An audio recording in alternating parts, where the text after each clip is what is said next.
कांग्रेस नेता राहुल गांधी ने चुनाव में धोखाधड़ी के आरोप के बाद कांग्रेस सरकार के खिलाफ आक्रामक है। इसी बीच बीजेपी मंत्री चंद्रशेखर बावनकुळे द्वारा स्थानीय निकाय चुनाव में नागपुर मनपा में 51% मतदान का आह्वान किया गया, जिस पर आज मुंबई में बोलते हुए कांग्रेस नेता विजय वडेट्टीवार ने बैलेट पेपर पर चुनाव लेने की मांग की।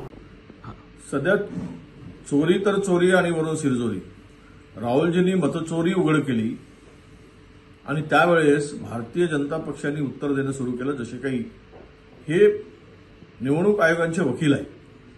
आता तर हद्द झाली। बावनकुळेजींनी चॅलेंज केलंय आम्हाला, आमचं नाव घेऊन की नागपूर महानगरपालिकेमध्ये आम्ही 51% मतं घेऊ। मी पण चॅलेंज स्वीकारतोय, तुम्ही 51% मतं घेऊन दाखवा। आणि एक लक्षात घ्या की सगळं मतदान बॅलेट पेपरवर घ्या आणि तुमचं चॅलेंज आम्ही स्वीकारतो, तुम्ही 51% मतं घेऊन दाखवा।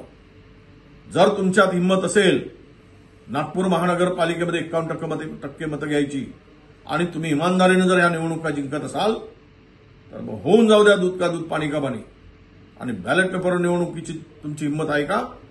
अरे एकीकडे स्थानिक स्वराज्य संस्थांच्या निवडणुकामध्ये व्हीव्हीपॅटच गायब करायचा निर्णय घेताय।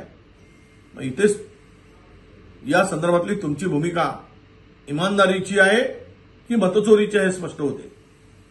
म्हणजे व्हीव्हीपॅट गायब करायचा वेळ जातो म्हणून आणि वरून 51% मतं घेण्याची भूमिका स्वीकारायची आमचं चॅलेंज आहे। चॅलेंज आम्ही स्वीकारलं आहे, तुम्ही दाखवा घेऊन।